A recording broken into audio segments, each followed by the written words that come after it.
Okay, welcome everyone to August 20th. It seems like it was just a few days ago that we had our last meeting on July 29th, and here we are past the midpoint section in August, and I can't believe it. And I'm glad that everyone was able to join us today. I am recording this meeting, but it still is very informal. I'm recording it for our colleagues who, a bunch of people contacted me and said that they were heading up north and taking some days off. So I hope that you all have found some time to take time off, take time away, and take care of yourselves as well. So let's take a look at our agenda. And as I mentioned, feel free to test any of your equipment. You can send some chats in or unmute yourself and do testing. This is a meeting where you're welcome to participate via your microphone or via chat, and I will do my best to keep an eye on the chat, and I appreciate anybody else helping me out with that too, since we are all co-hosting or helping out with this meeting today. The first topic that I have on our list is I just want to follow up on the webinar that we had last week, the Healing Reading Trauma webinar, which was a week ago yesterday, Wednesday. I'm going to let Christy in. There we go. It was presented by two school librarians, Julia Torres from Denver and Julie Stevers from Raleigh, North Carolina. And afterward, I received so many positive comments saying, this is the best webinar I've attended. This is the best webinar I've attended in a really long time. And asking about what do we do now? How do we follow up on the information that Julie and Julia presented during the webinar? And I just want to open up a discussion here today to see if any of you have ideas about what can we do? What ideas have you had? Or are there any things that you've already implemented in your service? If you're not in your libraries, are there any things that you've thought of that that you came up with after our webinar last week? Feel free to chat or unmute yourself.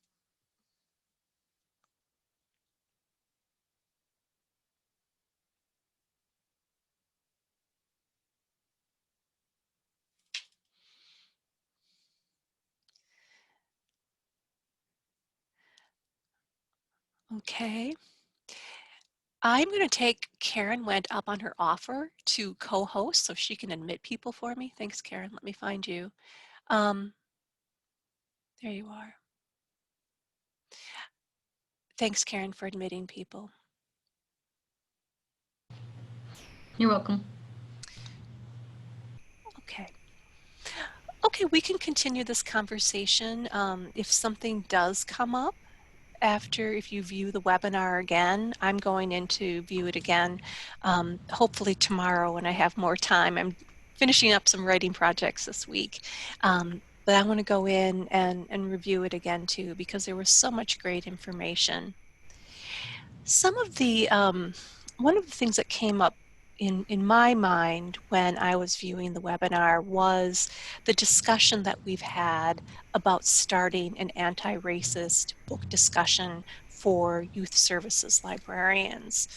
And the book that we discussed, starting with, is New Kid. We have Catherine from Cross Plains has already discussed this book with youth, and she's sent me her discussion questions. There's a lot of educator support for discussing this book, and I'd like to get started on this book discussion very soon. In the fall. We thought about starting up in September, and if that's okay with all of you, that's what I would like to do. I went into LinkCat this morning and see that there's a bunch of holds on the book, which doesn't surprise me, but I also see it's available in paperback. And I also see that I have some funds left over. So what I would like to do is allocate some system funds for book discussion participants, for those of you who participate, and purchase a paperback copy for you so that you'll have your own copy that you can give to a patron when you're finished with it, put into your collection. As long as you're getting it into the hands of somebody who can really use it, that's fine with me.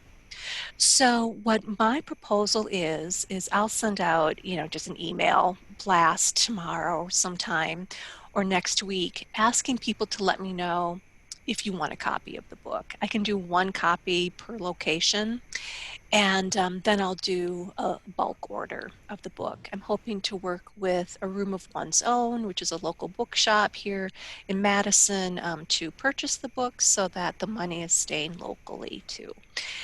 So that is the update that I have on the book discussion. I'm really excited about moving forward on it, and I'm really looking forward to having other people co-facilitate or talk about the book. I'm not an expert on the book. I've read it a couple of times. My daughters love it, but I'm really looking for help with the facilitation and with the discussion. So one of the things that Julia mentioned during the webinar last week was it's not enough to simply have a book discussion, an anti-racist book discussion. So I'm also thinking, what are the next steps after we have our book discussion? I don't think we're going to know what those next steps are until we have the discussion, but I definitely want to acknowledge that a discussion is the first step, but it isn't the final step. Having said that, yesterday, and I haven't watched it yet, and I linked to a webinar that was recommended through the Library Leaders and Management Association of ALA, and it's called, I just put it on the agenda before I printed things off, or after I printed things off, when anti-racist reading lists aren't enough. So for those of you who want to go a little deeper into this topic, let's view that webinar. I haven't viewed it yet. I've seen a lot of positive comments about it. So I feel like I'm like recommending a book without reading it. But it's something that, once again, I hope that I have time tomorrow afternoon during my Friday afternoon professional development time to view that webinar. I think it's an hour, 56 minutes or something like that. So I wanted to share that information with you. Is it? It looks like a YouTube. Yeah, Okay. yep. Um, and so it's presented by a librarian. I think she's a library professor. If those are you are, I really don't know. But it was one that caught my eye and one that I thought youth services librarians would be interested in. So it's linked to the agenda. Okay. Anything anything related to the topic of anti-racism, social justice, any of the programs or ideas that we just discussed?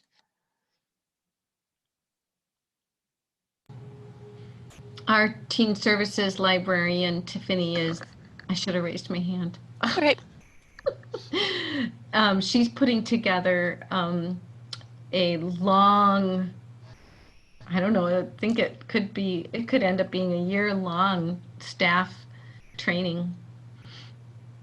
So if you wanted to ask her for her notes, she might be happy to share that with you. That would be great. Thank you. I actually talked to Tiffany about the book How to Be Anti-Racist. Um, I think I wrote down the wrong title. It's a young adult book, and looking at that being a future book that we discuss as librarians, and also what could it look like to have a system-wide book discussion for youth using this book. So I'm hoping that when Tiffany and I get together soon to talk about it, she just told me about it. I thought this sounds great, that we'll have something formally to present. But I will add the name of that book, or if somebody has it, Karen, if you have it, you can put it in the chat, to the notes so you have an idea of what it's going to be. It's a $15 book. I'm thinking I might be able to find some funds to get some more copies in the system too. So lots of fun activity. Amanda. I watched the presentation from teachingbooks.net yesterday on using their diverse books toolkit. Did anybody else watch that? Yeah, it was good. They'll do an archive of it soon. It was only like a half an hour, and they had a really interesting tool where you can scan in, like if you're thinking of making a book list or a bibliography, you can scan in the ISBNs, and it'll analyze your titles and say, you're missing this particular representation here. So I think it's a good tool and you can actually also do up to 12,000 books in that manner with a little bit less of a, little bit less information. So you could scan your whole, check your whole collection of like all your juvenile fiction or all your teen fiction or something. So I think some companies offer a paid version for that. So it's nice that we have access to this through BadgerLink for free. I watched that webinar as well. I missed the first 10 minutes of it. I had my internet issues, but I'm looking forward to using the tool to check our collection. Thank you. Michelle, did you have your hand raised? Yeah, I was just going to say, I had watched that webinar too. I thought maybe we were going to try using the Read Woke template for in Beanstack. It's really well set up and already has links to lists of books that patrons can select from for all ages. But I thought I might use that teaching books to go back in and figure out what we have in our collection and make some lists from our collection that they might be able to get right away too. Yeah, I had internet problems at home yesterday too, Karen. So I wasn't able to listen in on the webinar. So thank you, Amanda and Michelle, for recommending that. We've been talking for a while about doing, what would an audit of our youth collections look like, an audit of, inclusivity, and they've got a tool for us. So, maybe another action step we can take is supporting each other in using the tool and in auditing our collections. I'm going to write that down too.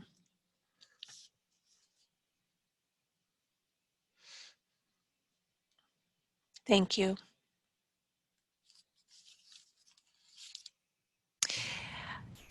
By today, I had hoped that I would have the Learning from Home resources page looking all fancy and beautiful, and it's not ready yet.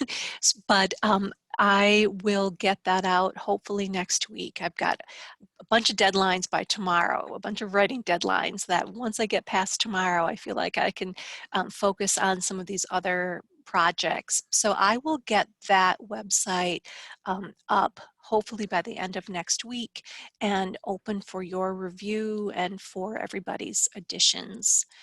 Thanks to everybody who has sent me resources to put on that web page.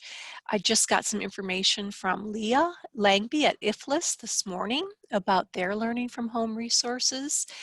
And we will have, I think I'll link to her pages too. So I'd like the idea that we're sharing each other's work, crediting each other, of course, but that I wanted to let you know that librarians all across the state really are looking at this too. I also want to thank South Central library staff members who described ways that they're changing the way they're titling or the way that they're publicizing these materials rather than using them as homeschool resources, using the word, learning from home or education from home. That has really influenced a lot of other people around the state because I'm sharing all the great news, all the good ideas that you have with the youth services consultants in other systems. So I've shared that information with them. And I've also shared, I think it was Heather from McFarland, who said that she has been in contact with her school social worker and having collaborations with her social worker as school gets going in the fall. So I am always highlighting the great ideas that you all are sharing. So I wanted to let you know that. So let's take a look at chat. Learning from home resources. And that was Karen. Karen, the book is not Me and White Supremacy. It's a different book, the one that Tiffany has recommended. So you're talking about one she's using with teens. Yeah, This title is one that I was talking about that she's doing with staff. gotcha. Sorry. Let me see if I wrote it down. It it has, I know there's another book called How to Be Anti-Racist. It sounds just like that, and I'm really embarrassed that I did not write it down, but I'll put it in the chat. I don't know, maybe Amanda, you've heard of it. I know the type of reading you've done. I'll list it later. It has it's a graphic novel look cover to it.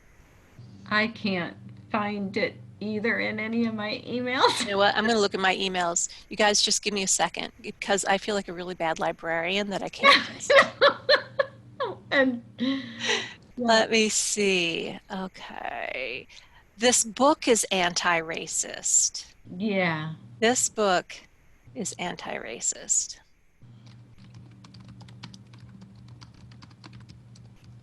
And it just came out.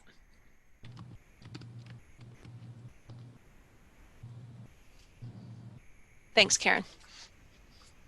So yeah, take a look at it. And I see that there's a bunch of copies in the system, also a bunch of holds on it. And I think that would be another book, maybe beginning in 2021, I could find some funds so that we could talk about it and then talk about what could a regional-wide teen book discussion look like. But I don't want to take Tiffany's thunder because she has really been the one thinking about it, and I want her to talk about it too. But she came to me with this idea a couple of days ago, so I wanted to send out a teaser. So the rest of the meeting, I really want to turn the discussion over to you. What are you all thinking about? How's the end of summer going? What are you thinking about for the fall? What's on your mind?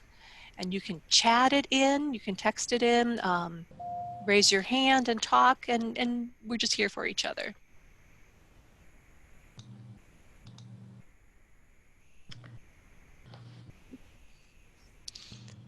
Hey, Karen.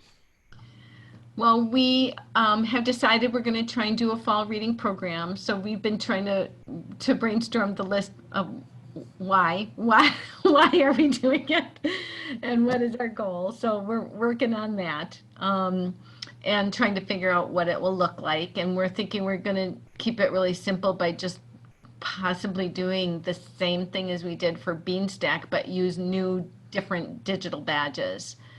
And then because we had lower participation than normal in the summer reading program, we have more stuff around to use for prizes. So we won't give everything away this summer. We'll save some of it for fall winter reading program. And if it goes okay, then we might just keep doing it and do year-round reading program. The other thing that I'm working on is the Friends of the Library newsletter is due tomorrow morning. So I have to plan on programming from September through March for that. Of course, I don't have to put everything in details, but I want to put some things in. And then working on using the diverse books tool this fall. Thank you. Hey, Amanda. So it seems like story time online is going to continue for quite a while. So I asked if I could get a ring light used from home. So you want to see it? Yeah. Here's me in my dim usual setup. I usually have a few lamps on myself. And so here's the ring light. You got one too, Karen. So this is just me holding it, but I look how dark it is without, you know. So if you're thinking about continuing to do story time videos, it might be worth it. I think it was like $40 and it's a setup with a light and a tripod. So It made a difference. Wow. yeah. Mm-hmm. I want one for home for when I do my Zoom meetings in my dark living room, my dark dining room. And I also bought a stand that holds my phone and my iPad. This light won't hold an iPad. I don't know if you have a different kind, Amanda, but it only will hold a phone. So I also bought a stand that holds either the phone or the iPad, and it has a neck on it that bends.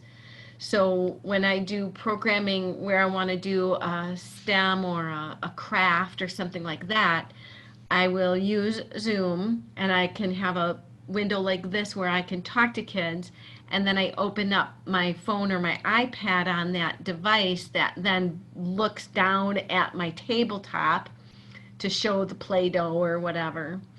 And that's on a second Zoom window. And then I can toggle back and forth to spotlight which camera I'm using.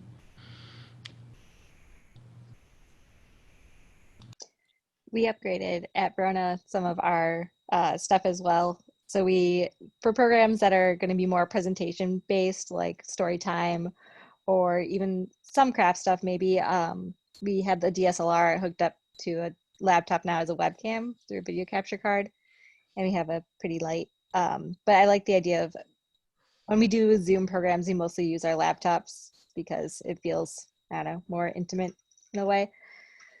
So it's been a learning curve on production best practices, I feel like, for everyone.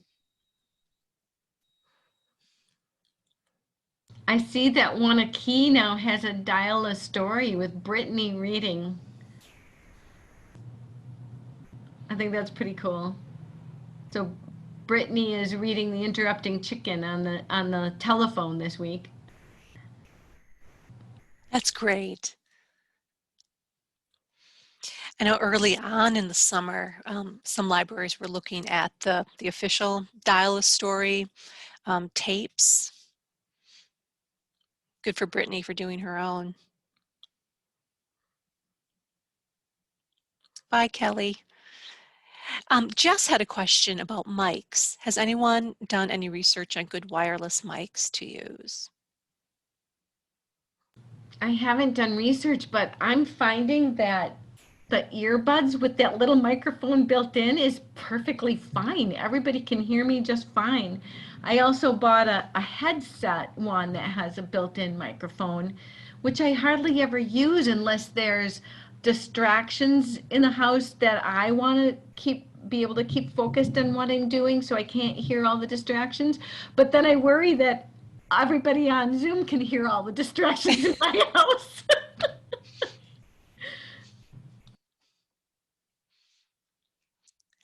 I can ask Craig too, Craig Ellefson, see if he's done any research. I'm always amazed at everything I ask him about. He's done research.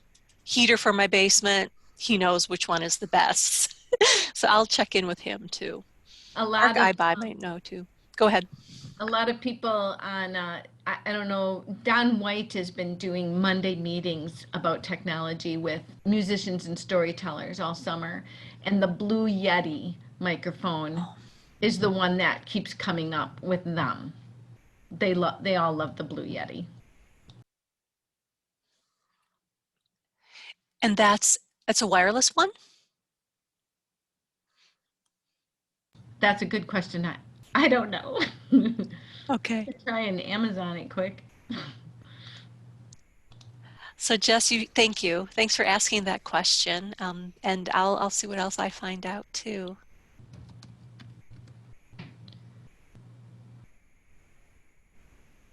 Anything else?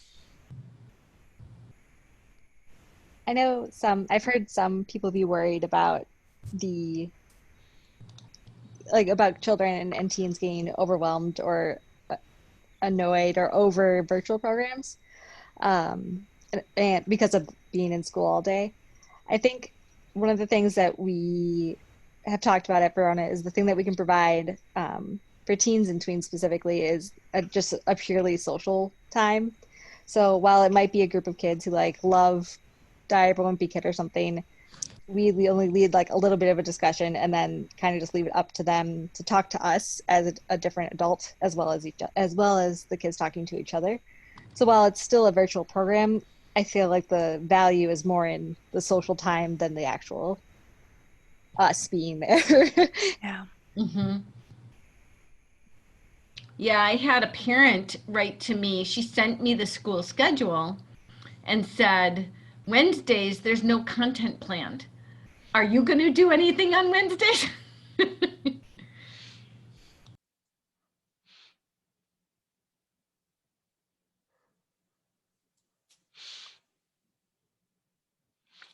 Amanda from Stoughton has indicated in the chat that their teen services folks do a teen Zoom room once a week, and it's very popular. I know my daughters, they really value their Zoom time with their friends every couple of times a week or once a week. It makes a big difference. Make sure I've checked out. Yeah, see when content is not planned. What does it feel like in your communities right now? What do you think people are concerned about or looking for answers about?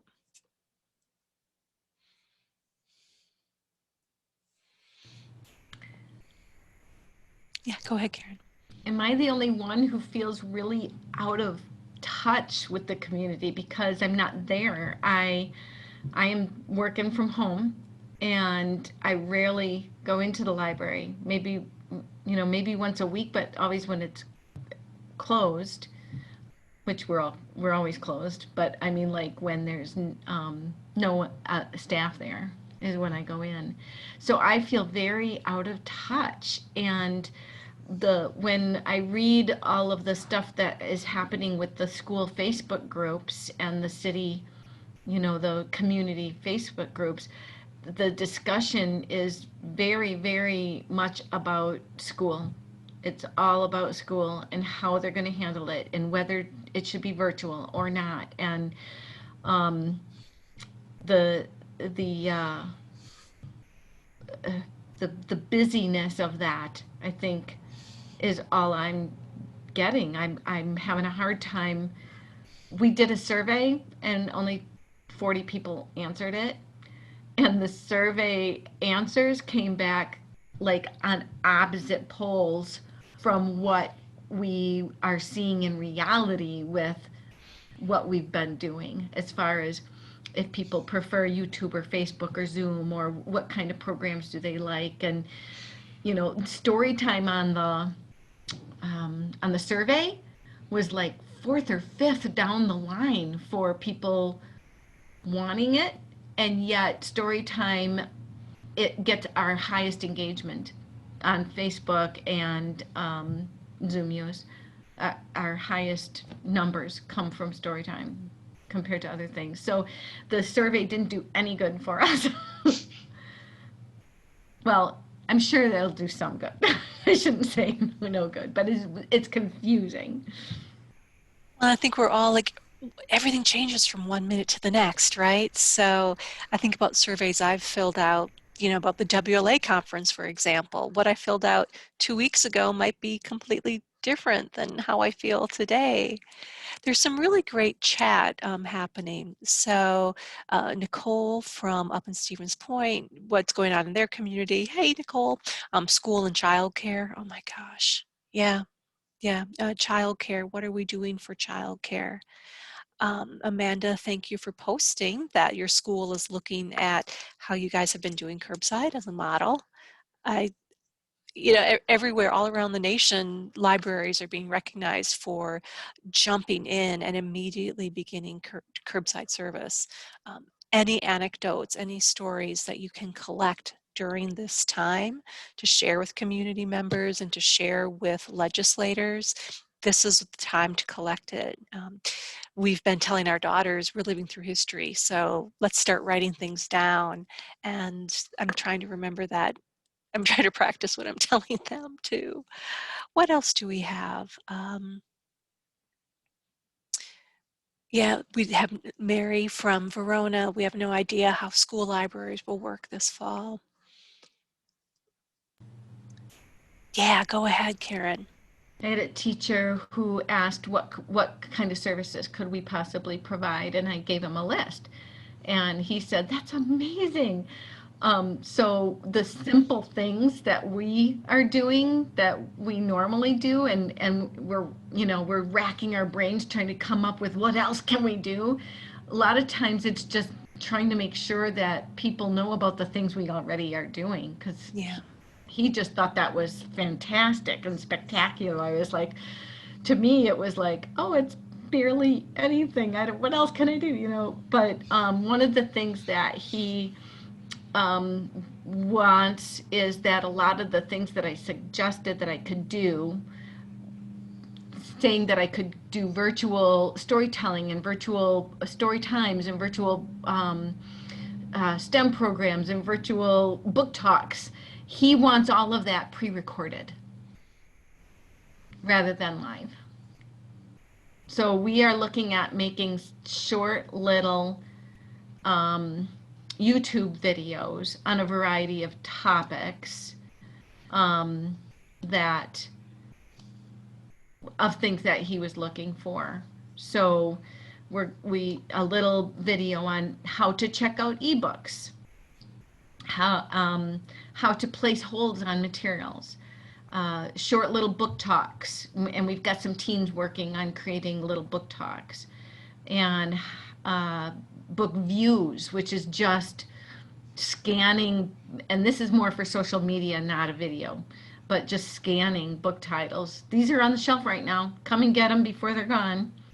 And then, of course, storytelling and story times that I can somehow record, which I haven't figured out yet with the whole copyright permission of how to do that, because if I give them away, I don't have control over them. So I think those would also have to go on YouTube, which right now they're only on Facebook. But if I put them on YouTube, then I can, cut them after a week. Mm-hmm. STEM instructions. So Rob and Angelica are both going to do STEM instructions, and then Tiffany and I are going to do craft videos.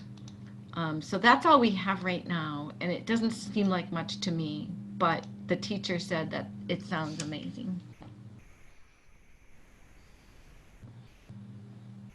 Looking at the chat, just to make sure that we're catching everything.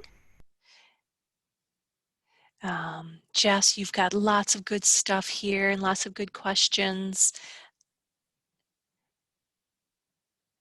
regarding your school district is going hybrid, so working with staff to make sure that they have the education they need to use materials.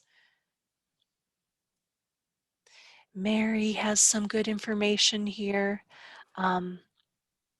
Publicizing your programs. People are shocked that you're offering services. Yeah, I think that's a big thing I'm seeing too. Amanda, please go ahead. We're going to do that Beanstack Back to School Challenge where they're actually offering prizes.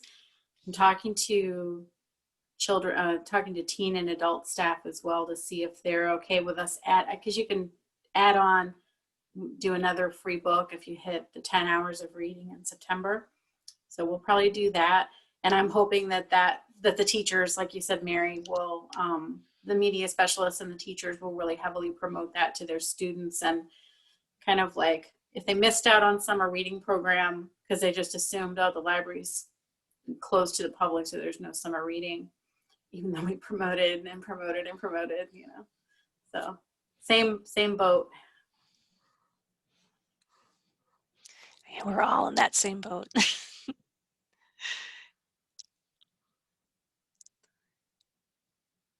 Let's see. I want to What make was sure. that called again? The Beanstack program that you mentioned, what's it called?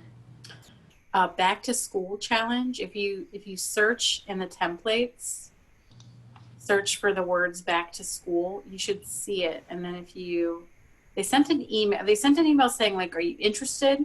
And then if you said you were interested, they forwarded you the directions on how to set it up. So you might want to email Rebecca. Okay. And ask her to send you the info, because you have to set it up a certain way so that you're also getting entered for that, because they're giving away like $500 prize packs to a few people. So I definitely want to make sure our patrons are eligible for those big prizes, as well as just getting another free book from us. Thank you. A few of you have indicated that your study rooms are in use, or if your study room isn't in use, the neighboring library has study rooms open for reservation. So that's interesting, Karen. I didn't know that you guys had appointments for your study rooms. How about others that are open for limited in-person? How are things going?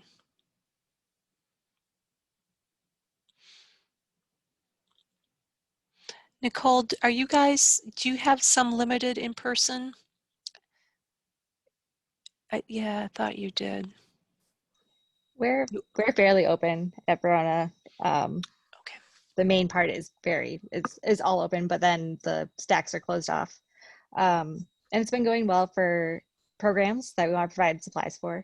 And we still are doing curbside as an option too, which allowed us to shorten our curbside hours a bit, which was nice because we were filling up every day, like days in advance. So it was nice to be able to shorten those up and just make it less chaotic for people who really need it. And we're open noon to 7 for everyone and 9 to 10 in the mornings for those who need less people around them. And it's been going all right. People are really good about getting in and getting out for the most part. We've only had a few mask arguers. So it hasn't been as awful as working at, like Target or something like that. Yeah. It's probably, we have it pretty easy. But people, like I said in my chat, people are surprised that we're open all the time. Like every day I get people calling to see if they can pick up books, and I say, yeah, you can come in, noon to 7 to pick up items, and they're just like, what? You've been open? And we published it, I don't know how many times at this point, and it's on our website, and how many times we've put it out there. It's just been interesting to see how, and people are probably sick of news and sick of looking at certain resources, so it makes sense, but it's just funny how often it happens. And we're not open for people really to come in and sit down, but people can come in and tell us like what kind of items they want, and we'll go grab stuff for them. So yeah, it's such a different way of doing the library, it's we not browsing. That's the hard part for me. I love going into libraries and browsing. Christina has her hand up. There we go. Yeah, so I work at Verona as well, and it's always interesting at the people who we're not circ staff, so we don't have as much interaction with the people with the mask thing, but it's definitely interesting. If you haven't seen Ryan Dowd's webinar, watch it. It's fantastic. His new one, I loved it. And at Spring Green, we're doing very similar things since I work at both. I am out in the community all the time. We're doing the story walk with the businesses. We're hiding 3 magical creatures. So every time I'm there, I'm just constantly in these businesses, and just like Verona. Oh, you're open? But we are having lots of questions about using we don't have study rooms at Spring Green, but using the community room. And right now I'm like, no, that's my workspace. It's everywhere. I don't know how we're going to handle it in the fall and winter. We had a professor who, if you haven't been out in Spring Green, first of all, if you have Verizon or AT&T, you are not going to have cell phone service. And it also makes it difficult for internet for a lot of people. So we have a lot of people that are just like, we need a place to just work, especially in the winter, because right now they're going over to the general store, which is a business in town that has tents outside, and they've like boosted their Wi-Fi so you can safely sit outside. But they're not gonna be able to do that in the winter. So we're not sure exactly what that's gonna look like. Like, how do we provide that service safely? And Nicole and Amanda mentioned that in the chat too. Like, what does it look like as fall and winter come? Nicole, you're gonna be talking to your board about lingering, and Stoughton isn't open yet, but you're already thinking about it. Yeah. Yeah, there's so many unknowns. Okay. Oh, I was gonna ask, has Yeah, go anybody ahead. else, I put it in the chat, but we normally would do like a big Harry Potter thing around Halloween and trick-or-treating and have all the kids come in. Actually, one of the schools, it's a small school, they actually come through the library to trick-or-treat. So they each get like a pencil or a bookmark or whatever. And so we're already thinking, as we plan for the fall and Spring Green, how's that going to look? So I've already contacted the Chamber of Commerce to start the ball rolling towards some sort of socially distanced program that's larger and involves businesses. I'm thinking we'll do probably another story walk and some sort of scavenger hunt. And if anybody has any other ideas, so we can kind of do it up big, the FFA in town would normally do some sort of pumpkin painting. So we're talking about maybe getting with them to do the take and make, since we have the infrastructure to do a take and make and they have the ability to gather supplies. But if anybody else has any ideas on what we can do to kind of make it so the kids don't realize there may not be trick-or-treating this year, we'd really appreciate it. I love the pumpkin painting project.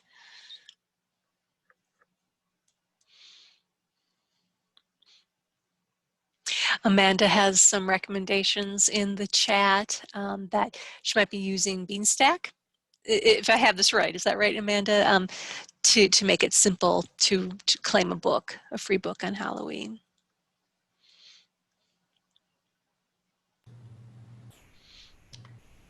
Just to change the subject a little bit, we are doing a story walk outside our library all the time now. At first we were just going to do it now and then, but people like it, so there's a new one up every month. But I'm super excited about this new partnership. I've been working on trying to do a story walk partnership with a nature center for about 6 years, and we are now partnered with the Lucer Family Heritage Center. And so she's buying books, I'm buying books. We're trading off, trading books, and they're setting up their system the same as ours so that it's easy to trade books.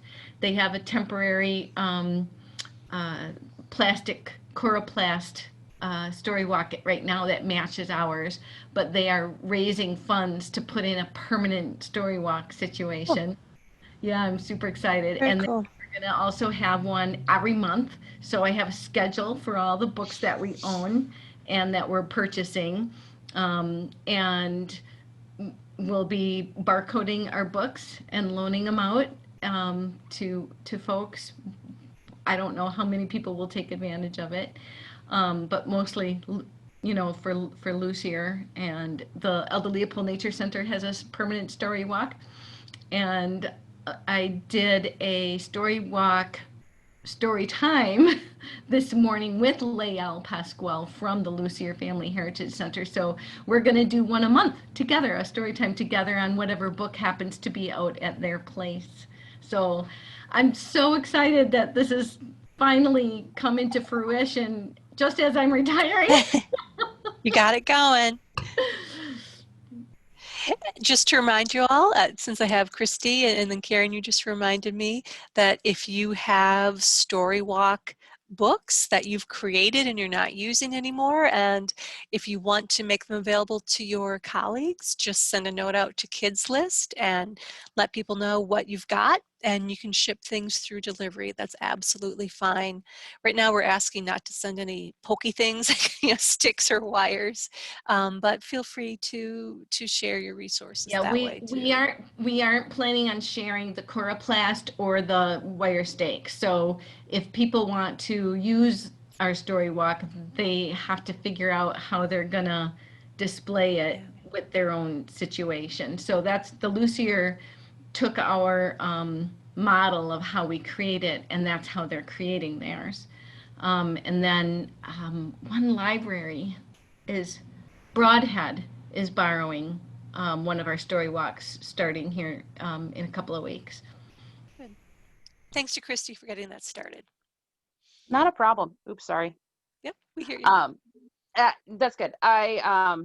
I'm doing two. I'm doing an outdoor one at Verona and an indoor one in Spring Green. And if anybody has any ways, Verona's is out in the prairie, so already it's got like, it was fun. We had bugs on the last one, but anyway, has any ideas on how to weatherproof that better? Right now, we're just doing a single sheet of laminate, and they're not surviving. But the weird thing is, it's at the bottom, so I don't know if it's the dew that's coming in more than the rain. But if anybody has any ideas, we'd really appreciate it, because we would like to be able to, reuse them again or send them off somewhere else. Spring Greens are okay. I just have to go back in and find the rest of them, because some of the businesses, I think, kept a couple of pages. You have But to look any at their ideas would be walls. appreciated. They are beautiful. I mean, the art is beautiful. I'm not going to lie.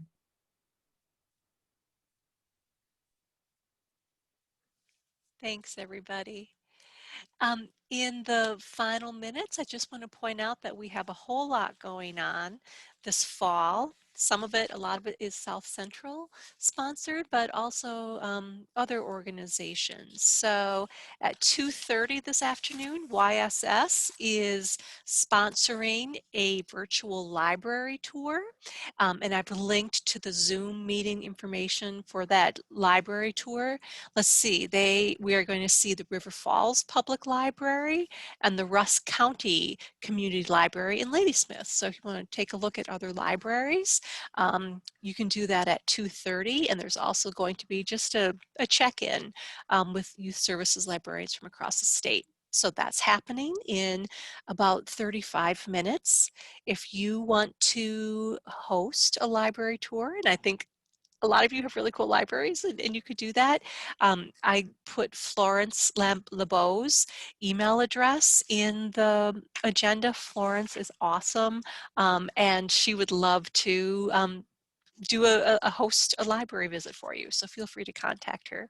She's really great, and she's up in Bloomer. Many of you probably saw the Too Small to Fail Laundry Cares Literacy Summit. Information about it's actually a community engagement, community outreach, looking at places like laundromats as partners in early literacy. It's sponsored by the Clinton Foundation, and it is a 3-day conference, a virtual free conference that's coming up in September. I've got the dates there and information about registration.